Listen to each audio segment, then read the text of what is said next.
17 जून 2022 दिन शुक्रवार।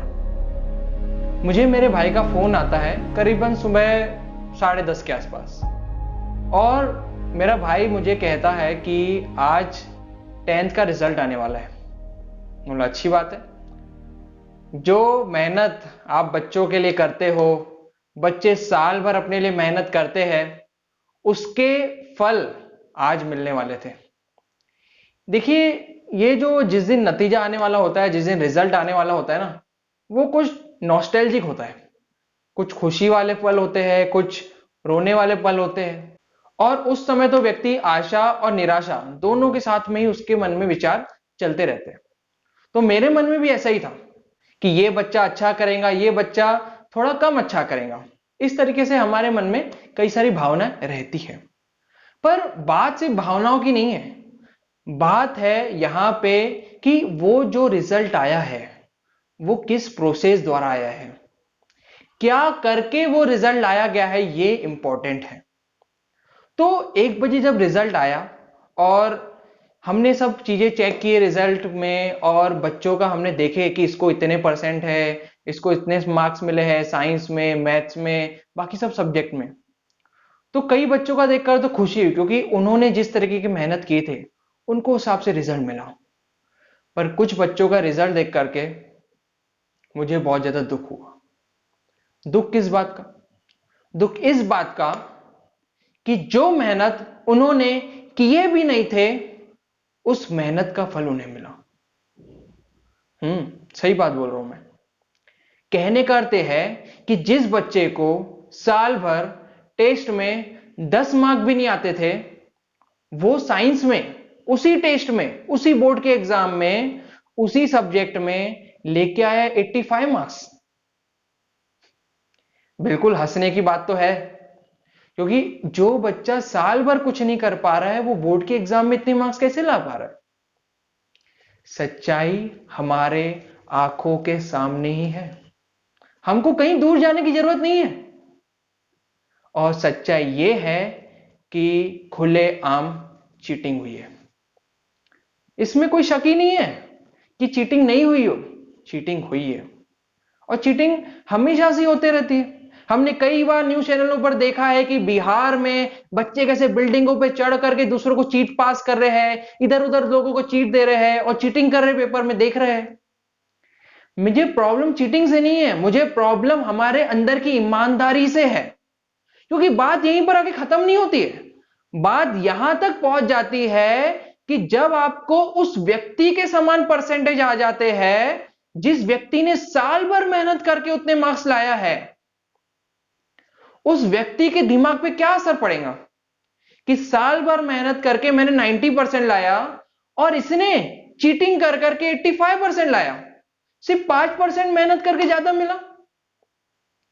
और बात तो तब और बिगड़ जाती है, तब और खराब हो जाती है, जब वही व्यक्ति कहता है कि मेरा मान सम्मान होना चाहिए। किस तरीके की बात है ये? आपने बेईमानी करके, आपने चीटिंग करके मार्क्स लाए हो और आप कह रहे हो कि आपका मान सम्मान होना चाहिए। और मान सम्मान के पीछे का रीजन सुनिए, मैं ये आपको सच्ची घटना बता रहा हूं। मान सम्मान के पीछे का रीजन सुनिए कि मुझे खुशी मिलेगी जब मेरे पेरेंट्स खुश होंगे, मेरे मां बाप खुश होंगे। मां बाप को खुशी मिले इसलिए मेरा फोटो बैनर पे आना चाहिए। आप बोलेंगे ये कैसे व्यक्ति है? ऐसे व्यक्ति है। ऐसे व्यक्ति आपके आजू बाजू में भी होंगे। मैं पूछना चाहता हूं, हां आपसे पूछना चाहता हूं, कहीं आप तो ऐसे व्यक्ति नहीं है जो साल भर मेहनत नहीं करते हैं किसी भी चीज के लिए? सिर्फ मार्क्स की बात नहीं हो रही है, किसी भी चीज के लिए। लाइफ में कई सारी चीजें हैं, हम मेहनत नहीं करते हैं पर आप चाहते हैं कि उसका रिजल्ट अच्छा ही है। रिजल्ट तो चलो अच्छा आ ही जाता है, पर आप ये भी चाहते हैं कि रिजल्ट आने के बाद उसका श्रेय आपको दिया जाए, आपकी तारीफ की जाए, आपके पेरेंट्स की तारीफ की जाए। ये बहुत ही गलत बात है। और इसलिए आज ये वीडियो मैं बना रहा हूं। वीडियो इस बात पर कि विद्यार्थी को कैसा होना चाहिए, जिस तरीके की क्वालिटीज हम लोग चाहते हैं कि विद्यार्थी में हो, एक स्टूडेंट में हो, वो क्या है, आज इस वीडियो में हम लोग डिस्कस करने वाले हैं। तो अगर आप चाहते हैं कि एक अच्छे विद्यार्थी बने और जिंदगी पर एक अच्छे विद्यार्थी के समान सही रास्ते पर सही तरीके से सीखते रहे, तो ये वीडियो आपके लिए है। नहीं तो आप इसको अभी ही छोड़ करके जा सकते हैं, सही में।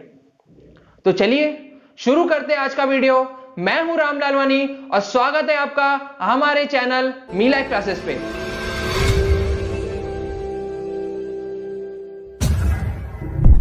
देखिए दोस्तों, ये वीडियो बहुत ही लंबा होने वाला है, क्योंकि हम लोग विद्यार्थियों की 10 क्वालिटीज की बात करेंगे जो विद्यार्थी में होनी चाहिए।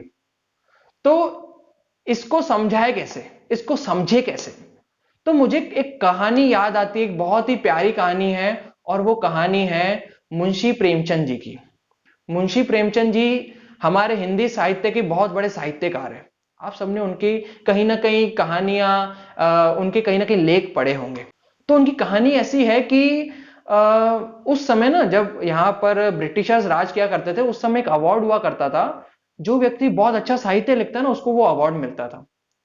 तो अंग्रेजों ने सोचा कि यार, ये इतना अच्छा साहित्य लिखते हैं, हम लोग इनको भी अवार्ड देते हैं, और ये ना बदले में क्या करेंगे, हमारे लिए ना बहुत अच्छी तारीफ करेंगे। तो अंग्रेजों ने उनके घर पर एक अवार्ड प्लस एक मोटी रकम उनके घर पे भिजवाए। उस समय वो घर पे नहीं थे, तो उनकी वाइफ थी, उनको वहां पे वो रकम और अवार्ड दे दिए। मुंशी प्रेमचंद जी जैसे ही घर पहुंचे, देखिए कि अरे ये क्या रखा हुआ है। तो उन्होंने अपनी वाइफ को पूछा कि क्या रखा हुआ है। तो उन्होंने बताया कि कुछ अंग्रेज अफसर आए थे, उन्होंने ये अवार्ड और रकम देखे गए। और उस समय मुंशी प्रेमचंद जी जो थे, वो बहुत ज्यादा गरीब, बहुत ज्यादा पैसों की तंगी से गुजर रहे थे। अब ऐसे में आपको ऐसी चीज मिले तो कोई भी पीछे नहीं हटता है ना, बिल्कुल नहीं हटना चाहता है। पर उन्होंने क्या किया आपको पता है? उन्होंने बिना कोई सोचे समझे, बिना 1 मिनट देरी के, बिना हाथ पांव धोए, बिना खाए, बिना पिए, सीधा अवार्ड उठाए, पैसे उठाए, निकल गए। उस व्यक्ति के घर गए, उस ऑफिसर के घर गए, उसको वापस दिए, कहा आप अपना अवार्ड अपने पास रखिए, मेरे लिए सबसे पहले मेरा देश है। मेरे लिए सबसे पहले जो मेरी कलम द्वारा जो शब्द लिखे जाते हैं ना, वो इसलिए लिखे जाते हैं ताकि लोगों के जनमानस तक वो शब्द पहुंचे, ताकि लोगों के अंदर आजादी, हमारे देश को स्वतंत्र करने की जो भावना है वो जागे। मैं अपने लिए नहीं लिखता हूं, मैं पैसे के लिए नहीं लिखता हूं, मैं इसलिए नहीं लिखता हूं कि मुझे पुरस्कार मिले, नहीं लिखता हूं मैं इसलिए। माफ कीजिए अगर आपको बुरा लगा हो तो, पर मैं ये रकम नहीं ले सकता। उन्होंने बड़े प्यार से और बड़े साहस के साथ उनको ये बात कही। आपको इससे कुछ सीखने मिला? बिल्कुल मिला होगा। सीखने हमको यह मिलता है कि हमारा चरित्र कैसा होना चाहिए। पहले का जो विद्यार्थी था वो चरित्रवान था। आज का विद्यार्थी, पहली बात तो वो विद्यार्थी है ही नहीं, क्योंकि विद्या तो वो अर्जन ही नहीं कर रहा है, वो सिर्फ शिक्षा ले रहा है। शिक्षा, जब हम लोग शिक्षा कहते हैं ना, तो वो सिर्फ किताबों तक सीमित रहती है।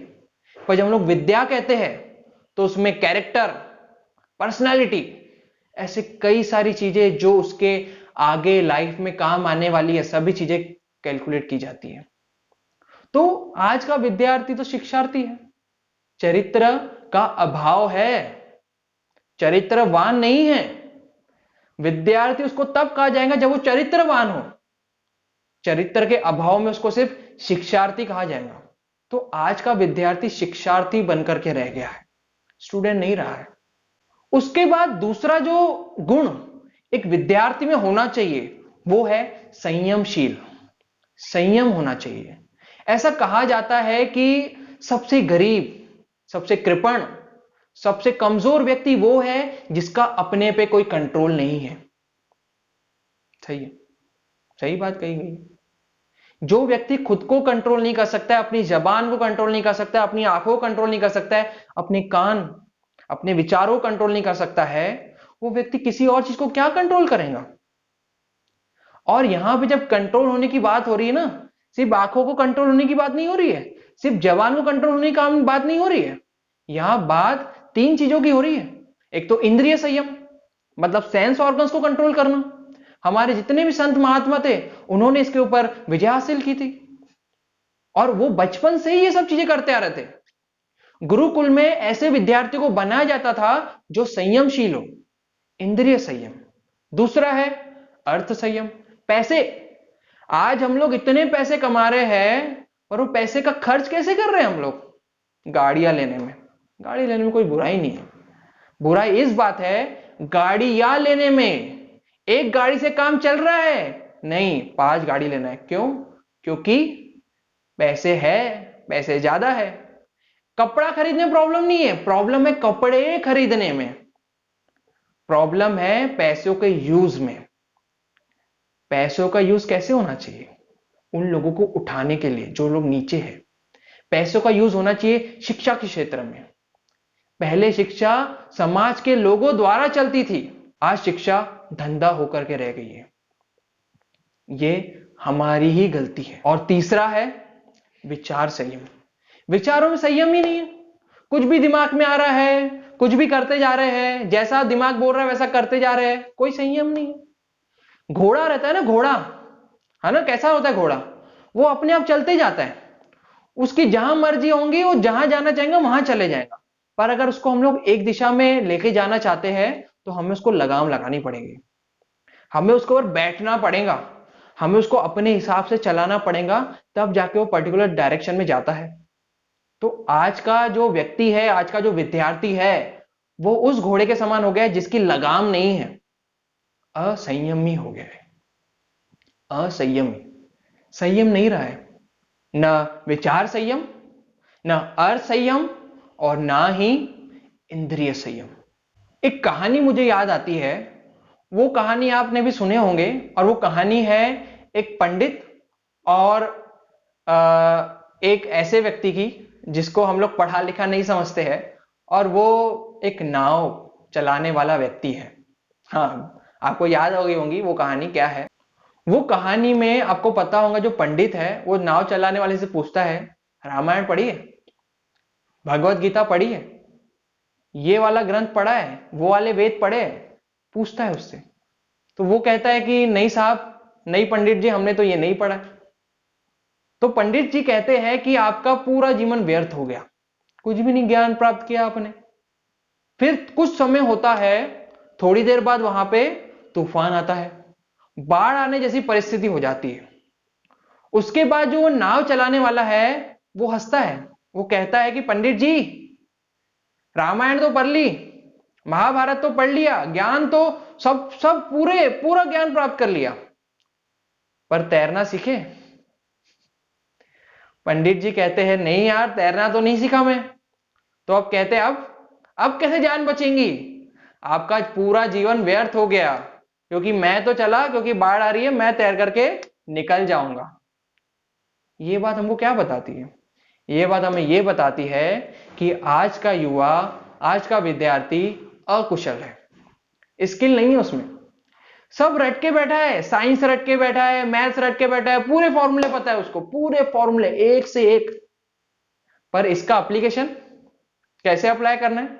कोई स्किल, न बात करने की स्किल है, न टीम के साथ काम करने की स्किल है, न कोई चीजों को मैनेज करने की स्किल है, कुछ भी स्किल नहीं है। पहले का विद्यार्थी कुशल हुआ करता था, स्किल्ड हुआ करता था, उसको आती थी सब चीजें, धनुर्विद्या में, तैराकी में, हर किसी क्षेत्र में उसके अंदर स्किल थी। पर आज बच्चा वैसा नहीं रहा है, रट्टू तोता बन के रह गया है आज का बच्चा। विद्यार्थी कहेंगे आप? बताइए उसको, नहीं कहेंगे ना, मैं तो नहीं कहूंगा। चौथा गुण जो एक विद्यार्थी में होना चाहिए वो है आज्ञा पालन, आज्ञाकारी होना चाहिए। सिर्फ पेरेंट्स का ही नहीं, सिर्फ बड़ों का ही नहीं, अपने टीचरों का भी, हर उस व्यक्ति का जो उसको सही रास्ते पर लेके जाना चाहता है, आज्ञाकारी होना चाहिए वो। इसके लिए मुझे कहानी याद आती है, बहुत ही प्यारी घटना है, और वो जो कहानी है वो है ऋषि आरुणि की। ऋषि आरुणि जो थे उनको हम लोग उद्दालक नाम से भी जाते हैं, ऋषि उद्दालक नाम से भी जानते हैं। तो आरुणि के जो गुरु थे उन्होंने उनको कहा कि जाओ, एक खेत है उसके बाजू में ना जो नहर है वो टूट गया है, पानी जो है वो खेत में ज्यादा जाते जा रहा है, जिसके वजह से आने वाली जो फसल है वो नष्ट हो जाएंगी।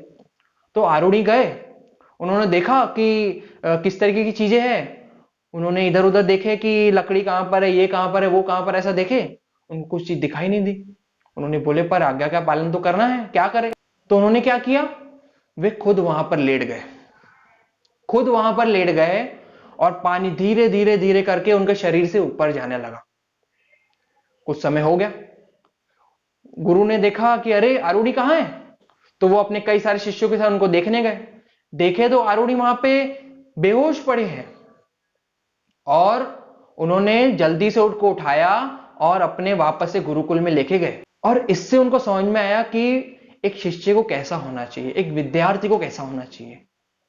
उन्होंने अपनी गुरु की आज्ञा का पालन किए, इसके लिए उनको अपनी जान भी क्यों नहीं देनी पड़ी हो। और यही चीज इंपॉर्टेंट होती है। आज हमको कोई जान देने नहीं बोल रहे, पर आज्ञा का पालन तो हम कर ही सकते हैं। आखिर आज का टीचर कहता ही क्या है, हमारी उम्मीद ही क्या है आपसे। इतनी तो उम्मीद है कि आप ईमानदारी से, समझदारी से, अच्छे से समझो, पढ़ो, स्किल डेवलप करो। यही तो चाहते हैं, एक अच्छा इंसान बनो, यही तो चाहते हैं। इससे ज्यादा क्या चाहते हैं हम लोग। ये तो नहीं कह रहे ना कि लाख 2 लाख कमा करके हमको दो, नहीं चाह रहे ना। तो क्यों ये बेईमानी, क्यों ये अवज्ञा, क्यों। पांचवा जो गुण एक विद्यार्थी में होना चाहिए वो है निष्ठावान। इसके लिए मुझे एक और प्यारी कहानी याद आती है, और वो कहानी है प्रहलाद की। प्रहलाद के बारे में आप सबने सुना है। वो विष्णु भगवान की भक्ति में इतना लीन थे कि उनको किसी भी चीज का फर्क ही नहीं पड़ता था। पर उनके जो पिता थे, कौन थे उनके पिता, आप मुझे कमेंट बॉक्स में बताइए कि प्रहलाद के पिताजी का नाम क्या था। तो उनके जो पिता थे उनको ये बात बिल्कुल पसंद नहीं थी कि कोई उनके अलावा किसी और को पूजे, और जबकि उनका खुद का बेटा ये चीज कर रहा था। तो उनको बिल्कुल भी सहन नहीं हुआ, तो उन्होंने उनको आग में जला दिए, उन्होंने उनको पर्वत से नीचे फेंक दिए। पर वो टस से मस नहीं हुए।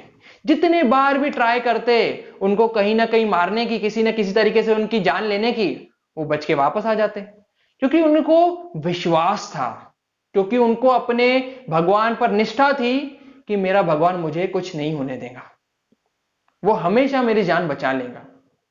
यही निष्ठा हमें अपने गुरु के प्रति और हमें हमारे माता पिता के प्रति होनी चाहिए। आज का विद्यार्थी निष्ठावान नहीं रहा है। अगर निष्ठा हो ना तो भगवान स्वयं आपको बचाने आएंगे, और भगवान भी उसी को बचाने आते हैं, भगवान भी उसी की मदद करते हैं जिसकी अपने ऊपर निष्ठा है, जिसकी उस भगवान पे निष्ठा है। विवेकानंद जी ने भी यही कहा है, जो व्यक्ति खुद पे भरोसा नहीं कर सकता है वो भगवान पे क्या भरोसा करेगा। पहले अपने आप में निष्ठा बढ़ाइए, फिर भगवान में भी निष्ठा बढ़ेंगी, और ऐसे करके आप एक अच्छे विद्यार्थी बनेंगे। छठा गुण है देश प्रेम का। देश प्रेमी हुआ करते थे पहले के विद्यार्थी।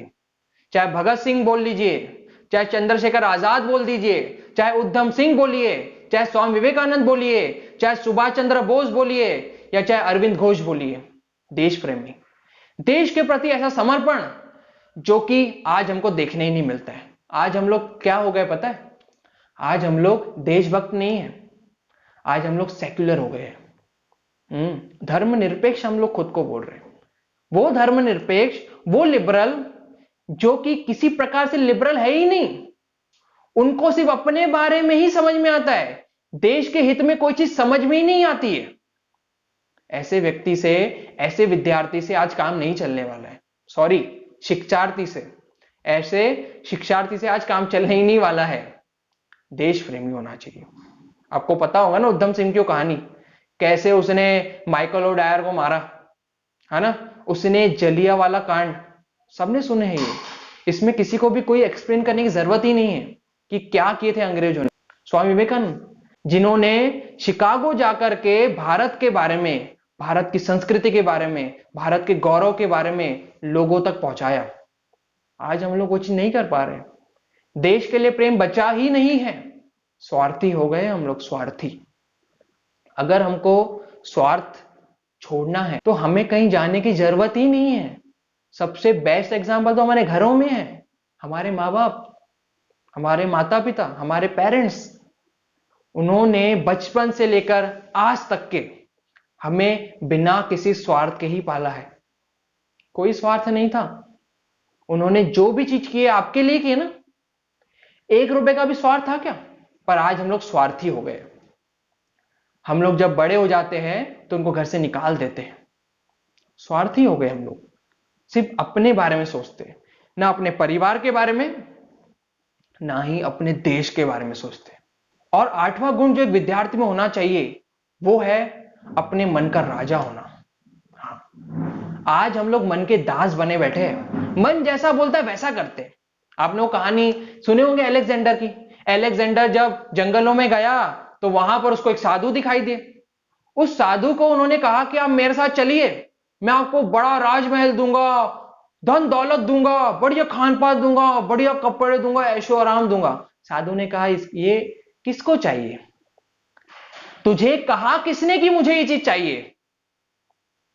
मैं तो राजा हूं, तू राजा होगा कहीं का भी, पर मैं यहां का राजा हूं। मैं अपने मन का राजा हूं। मुझे इन सब चीजों की जरूरत नहीं है। तू तू चोर है, चोर। तू दास है।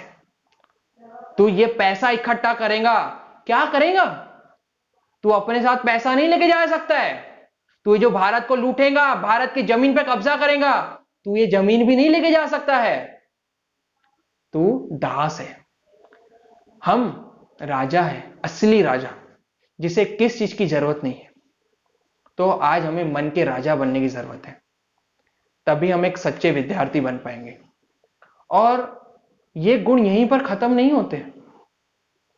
अगर हम लोग सच में विद्यार्थी बनना चाहते हैं तो ऐसे और भी गुण हैं जो हमें अपने अंदर डेवलप करने पड़ेंगे।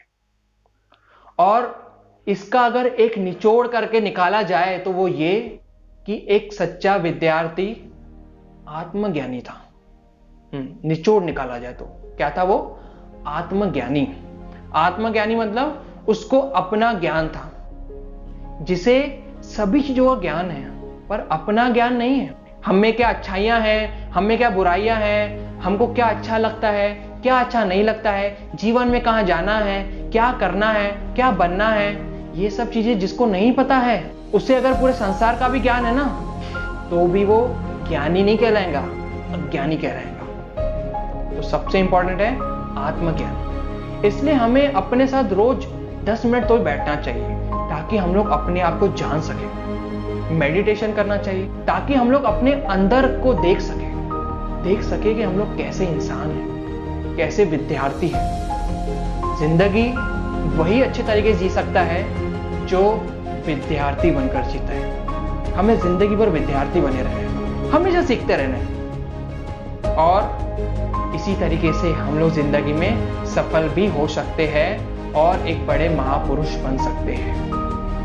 तो दोस्तों, आज के लिए हम लोग इतना ही रखते हैं। अगर आप ऐसे और भी वीडियोस देखना चाहते हैं तो हमारे चैनल को सब्सक्राइब करना ना भूलें। आज के लिए इतना ही। धन्यवाद।